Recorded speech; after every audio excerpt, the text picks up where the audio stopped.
I'm Georgette Miller, and welcome to the Georgette Miller Show. Now, there's been a lot of brouhaha in the media regarding healthcare reform.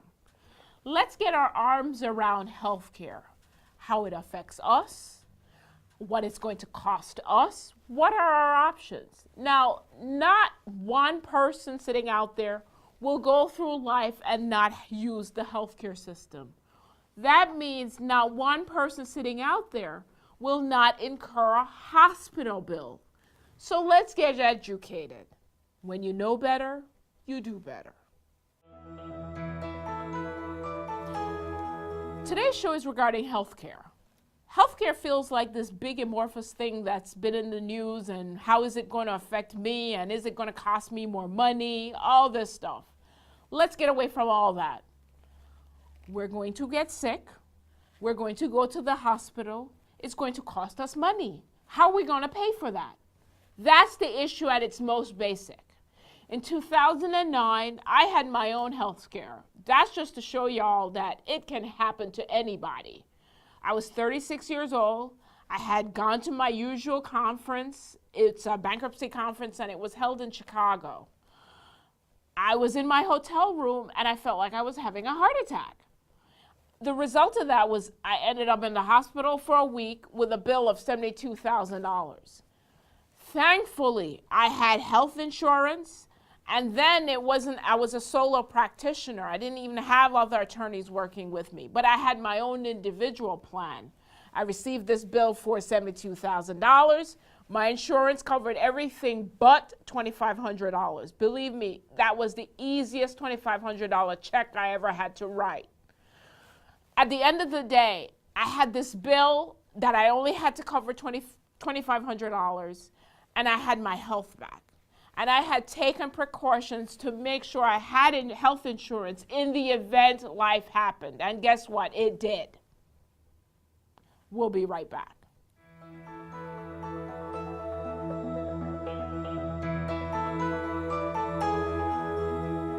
There's this belief in the minority community, and I see it every day. I'm not going to get insurance because I don't want anybody to wait for me to die to get money. That's the craziest thing ever.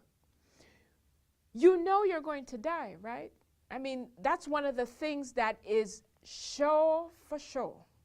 You know that day is coming. Someone said explained life in this way. Life, you living is like a hotel. You check in, but you know you're going to check out, right? You know that day is coming. Why aren't you prepared for it? Why is it that when you pass on, in the event you pass on early, nobody knows the day or the hour. So when you pass on, why is it you're not prepared for that day? Why is it now your family has to pass around a hat to bury you? Because you haven't been prepared for it. How irresponsible is that? Now, one may make the statement, well, when my parents passed on, they didn't leave anything for me. Why should I leave anything on for my children and grandchildren? How short-sighted is that? How short-sighted is that? Had your parents left you something to start with, wouldn't you be further ahead now? One would hope that you would want to leave something so that your children and grandchildren will be further ahead of you now. That's how you create wealth. I mean, Rockefeller or Donald Trump didn't just wake up and they were rich. Someone started with something and passed it down. We can do that for ourselves. We have so much resources within our community to create the foundation that could make a better future for our children and grandchildren. Why aren't we doing it? Let's go back to this issue about health insurance and why it really is important. And it's something that's not really talked about. We don't have it in our conversations at dinner and all this good stuff. But it's one of those pillars in our financial life that we give short shrift. We do that also with life insurance, but that's another show. If you don't have health insurance, it's like, I'm going to get sick. I know I'm going to incur this cost at some point in the future. I'm not sure I'm not sure when, and I'm not sure why, and I'm not sure how. But I'm just going to close my eyes and not be prepared for it. We insure our cars. Why don't we insure our lives, and why don't we take preparations and make sure we have health insurance? Now, the answer that I hear roaring back is it's expensive. I don't know what it is. How am I going to pay for it? I don't have a job. Okay. There are many state-run health insurance programs. There may not be a lot, but I know there are many. How do I know? When I left my job and I know I was going to start my own practice, everybody said to me, Georgette, are you going to have health insurance? How are you going to pay for health insurance? You know how I found health insurance that paid for that $72,000 bill? I went online. When I went online, I saw that the state of New Jersey had Blue Cross Blue Shield plans, Aetna plans, United Healthcare plans. There were all these plans available for individuals that you could go ahead and purchase. I think at the time my plan was $400 a month. And it felt like a lot at the time, but I sacrificed and I cut something out to pay for it, to pay for the certainty that when I get sick, like I did in 2009, there was a means to pay for it. Also, if you have children, I know that in Pennsylvania, New Jersey, you have CHIP programs. There are all these state-run programs for your children. So there really isn't an excuse to not investigate and find out what health insurance programs are out there for me, what health insurance programs are out there for my children, what health insurance programs are out there that I can pay for to make sure that when I get sick, it's going to be covered. Now, about 60% of the bankruptcies that I see are driven by healthcare costs, are driven by the fact that people didn't have health insurance, had inadequate health insurance, had no insurance at all, and now they're eating cat food because they have a $100,000 health insurance bill that they can't pay for. Guys, you know what we're advocates of. We're advocates of you getting educated, you understanding what is out there. Us just burying our heads in the sand and pretending like life is not going to happen is not an option. Figure out what healthcare programs are out there for you and go get yourself some health insurance. Now, let's get into the weeds of it, as you will hear people refer to in the past. Let's talk about whether you're employed or unemployed, what plan's good for you, what plan's not good for you, what am I getting, what do I need? All that good stuff. Now, if you're employed and your employer is providing you with a plan, right, are you accessing all the benefits of that healthcare plan? For instance, there are many of us who join a gym, and we have a healthcare plan that our employer is paying for, that we're contributing to the employer to help pay for. So at the end of it, you're paying for this service. Are you maximizing it? Many of us, again, have gym membership. Do you know, have you investigated whether or not because of the healthcare plan that you're in, they would help you pay for it or pay for half of it? Are you throwing money away? It's like you are going out for dinner. You have a 50% coupon, but you choose not to use that coupon. You choose to pay for it in full. That's what we're trying to get into. If you do have health insurance, are you getting the most bang for your buck? Because at the end of the day, I care about your money. And what do I always say? Money's best spent in your pockets. So if you're paying for a gym membership and you have a health insurance plan that would pay for the gym membership or pay for half of the gym membership, why aren't you using it? The next issue is You're a small business owner and you're a business of you or a business of you and one other employee. What health insurance programs are out there that I need to access? You know, I'm a member of the bar. The Bar Association sends me, the Pennsylvania Bar Association, New York Bar Association, New Jersey Bar Association. All these associations sends me insurance coverages that I can tap into, that members of the Pennsylvania or New Jersey or New York Bar Association are all coming in en masse. So we have the ability to get insurance at a lower rate. If you're an engineer, if you're a carpenter, if you are whatever trade association, have you checked in to see if you have health insurance coverage available to you, as well as professional liability insurance available to you at a cheaper rate? So the purpose of this show is to kind of lift the veil, open your eyes, to let you see that, look, guys, you have resources out there. Are you tapping into it? And if you are tapping into it, are you getting the most bang for your buck? Are you making yourself available of all the options that are out there for you? Now, there's a statistic I want to bring to your attention. And the statistic is this.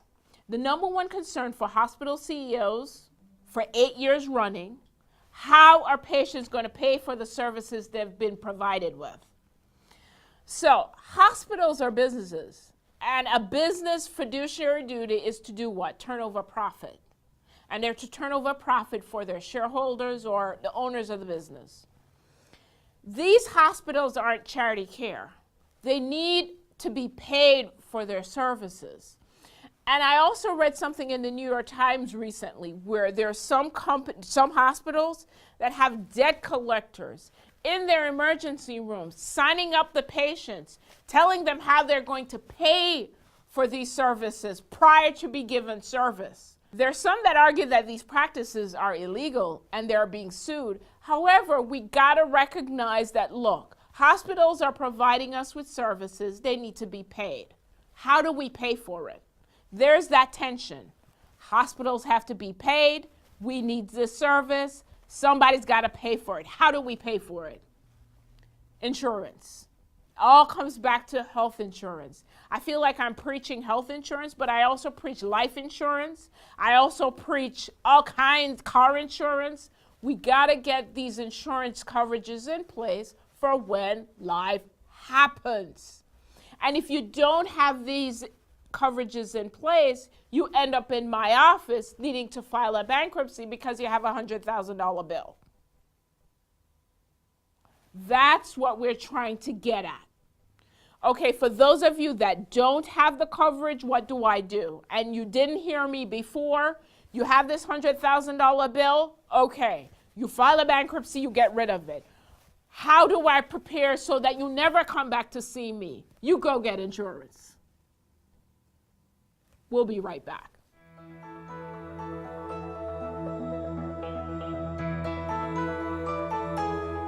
I believe your financial life is like a stool.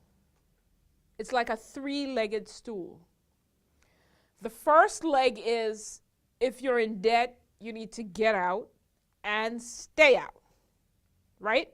That's stool one. If I'm in debt, I need to work it out. If I have a car note, I need to have my come to Jesus moment where I decide whether or not I need this car or not.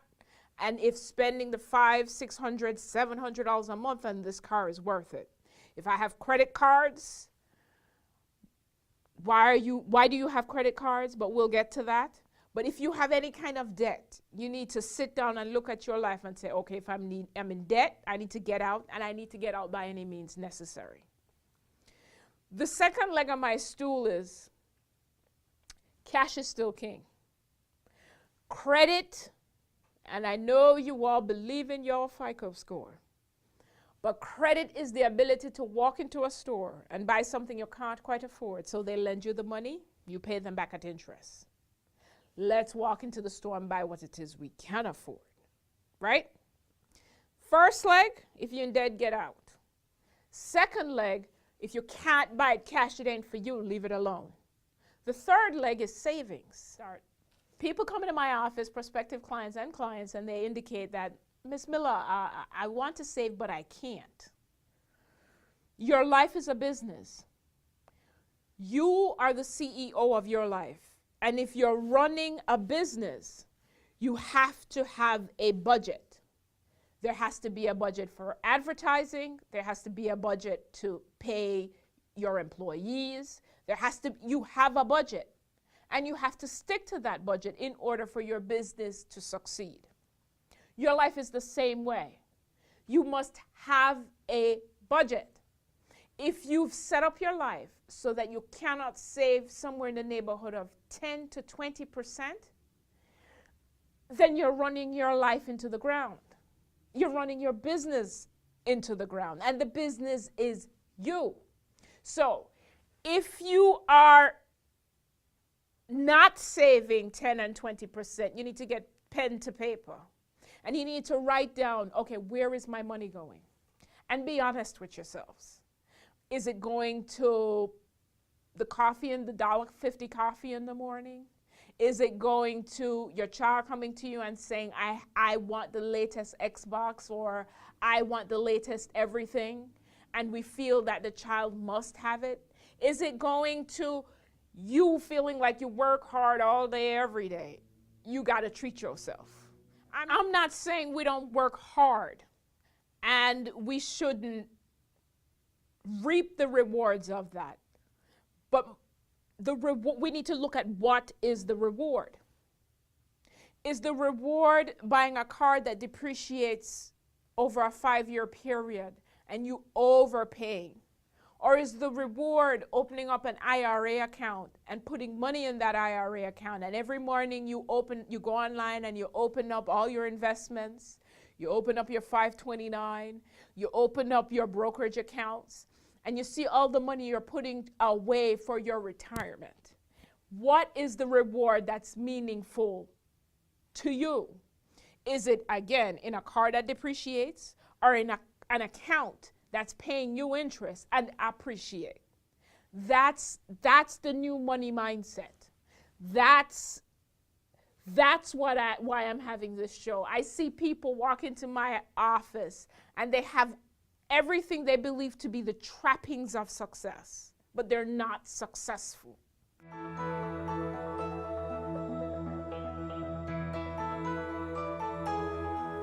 Welcome back.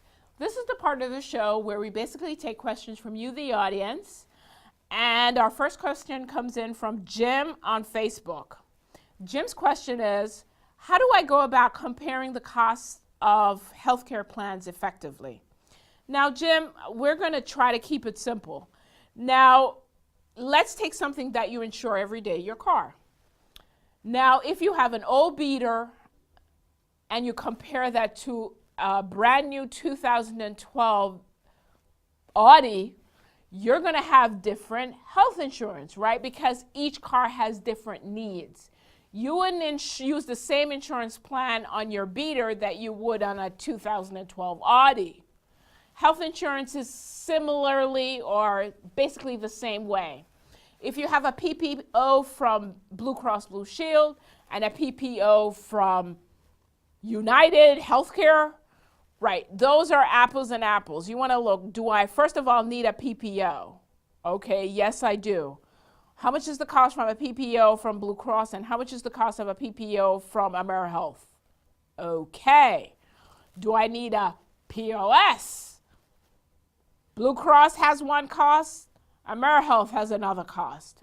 Okay, that's how you go about comparison shopping. First you want to figure out, do I need all this stuff? Okay, I've decided I need all this stuff. One carrier has it at one price, another carrier has it at another price. Choose.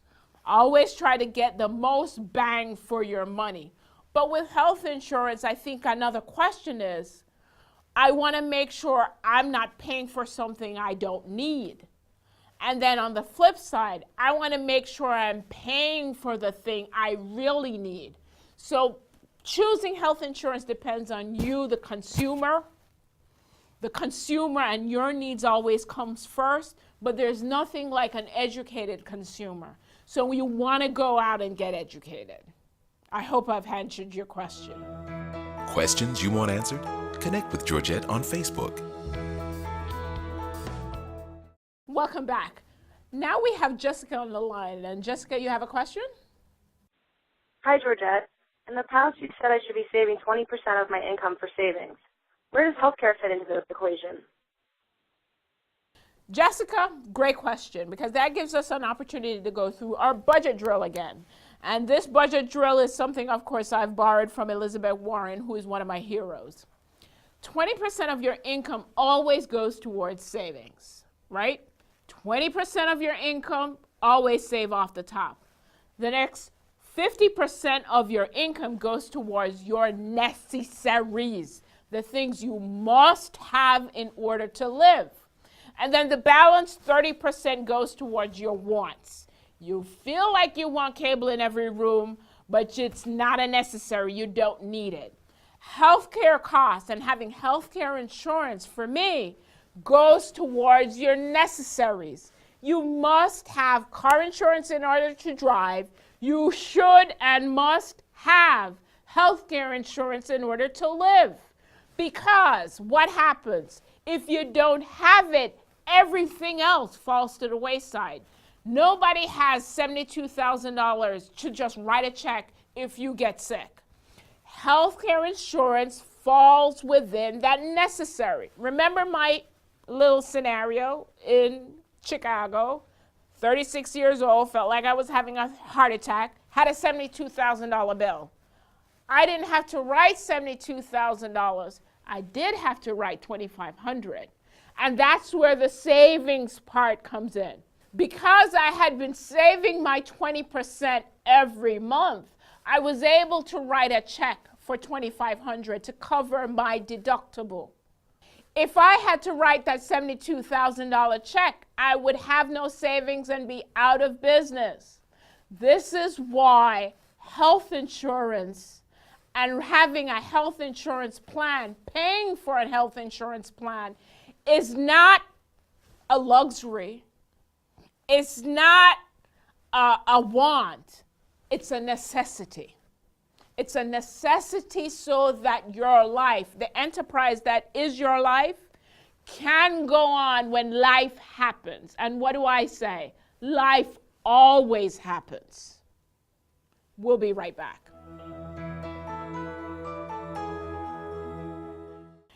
Guys, we have this great new tool for you. It's a debt calculator. And what it does is it gives you the opportunity to see how much money is leaving your wallet for your wants, your necessaries, and in some case, foolishness. Go to Wild Media TV and click on the Georgette button and go ahead and play with it.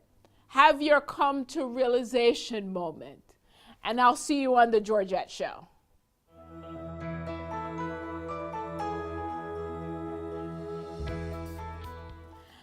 All right, guys, this is the part of the show where we call it demystifying the foolishness. And this is where we're really going to get into it and try to get into your heads and have you think a different way.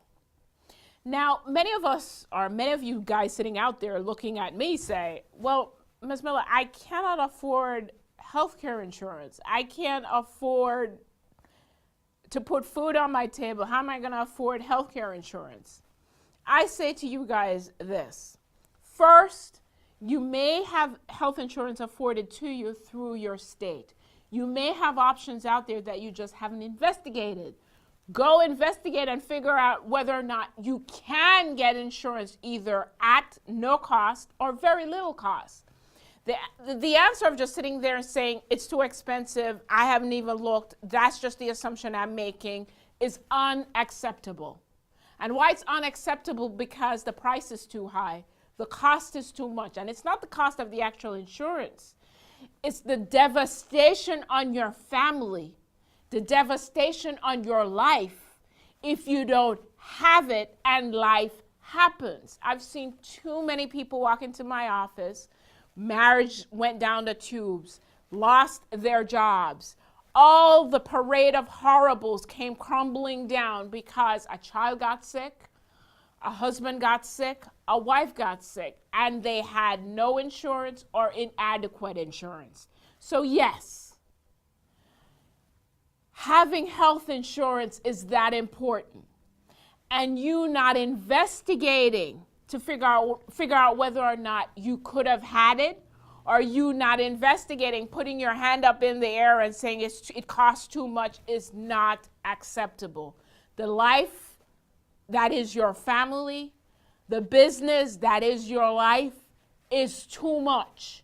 Seek out health insurance. Figure out whether or not you can get an affordable plan. In some instances, based on your income and where you live, you may be able to get it at no cost. But sitting down in your home and saying to yourself, oh my God, I don't have it and I can't afford it, is not acceptable.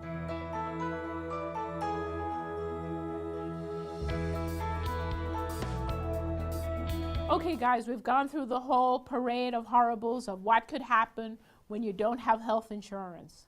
There are many of you out there who, before seeing my lovely face, didn't have health insurance, and you're up to your eyeballs in hospital bills. If that's the situation, find yourself a good bankruptcy attorney, get that debt discharged. However, when you know better, you do better. And now you know the importance of having health insurance and how you've done the cost-benefit analysis, and the cost may not be that great based on the benefit you would get, which is securing your financial future. Walk good, and I'll talk to you all next week.